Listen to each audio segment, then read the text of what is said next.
Hello, clever people, and welcome to my review for Palm Springs. So this is a Lonely Island film, meaning that it stars Andy Samberg and it is made with the people that he collaborated with early on in his career, and it follows the story of this guy who is at a wedding for somebody he knows. I forget exactly what the relationship is, but while he is there, he befriends this other woman, and the two of them share time together, and as they share time together, they start revealing deeper secrets about each other. I'm gonna put it at that. I don't want to explain a whole lot about this movie because I went in not really knowing what it was about, and there is a twist that's probably 10 minutes in. It wouldn't be a spoiler for me to say it. I just think it's better to go into this movie knowing as little as possible, because then when the twists start happening, you are surprised, but it's like a pleasant surprise, trust me.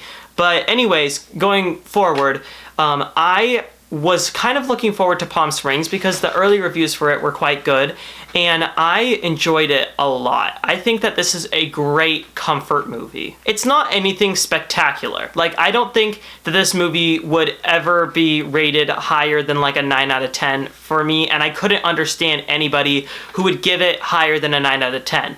However, I think that this movie is perfectly exactly what it needs to be. Like, nothing could have made this movie better. It's just it's a lighthearted comedy, a kind of a lighthearted romantic comedy that is about two people making a connection and trying to learn more about each other, and it gets very philosophical very quickly. It has a lot of questions about the way that we live our lives and the way that we're supposed to, and how we spend too much time worrying about things that don't really matter, and we need to be more in the present. It's the type of philosophy I love. I love that kind of stuff. It's the type of way that I want to live my life, and I think that Palm Springs does it in a really, really good way. And it's honestly, what this movie reminds me of is The Big Sick, where it's a movie that I don't think is necessarily absolutely exceptional, but it's a movie that I would turn on in a heartbeat because it's so comforting. And The Big Sick is comforting because it's just about two people connecting, and it's a really funny movie. Palm Springs is more philosophical than The Big Sick was, but that doesn't mean that it loses any of that lighthearted, really warming energy and welcome feeling that it has. And a lot of that, honestly, I think does come from the ensemble of characters that they have in the movie. Obviously, there's the two leads, which is played by Andy Samberg, and the girl that I don't remember her name of. I'm sure I'll put it right there in post. And then J.K. Simmons also makes a surprise appearance in this movie. I had no clue that he was in it.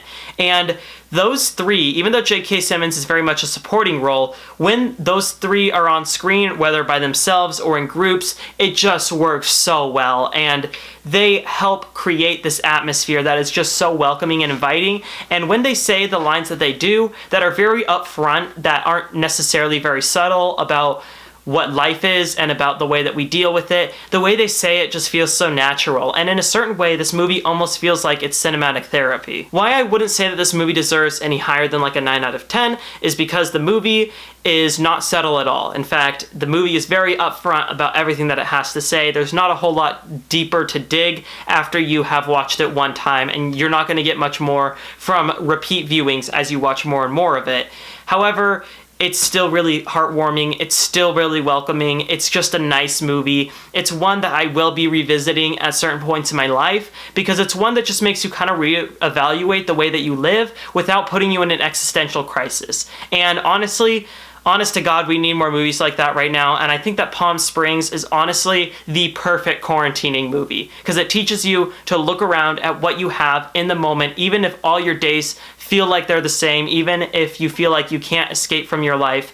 Just look around and enjoy it. It's such a simple message, but it's communicated so effectively. And I'm going to give Palm Springs an 8.5 out of 10. Alright, that concludes my review for Palm Springs. So, what are your thoughts on this movie, or what is your favorite thing Lonely Island has done? Comment in the comments section below, and let me know.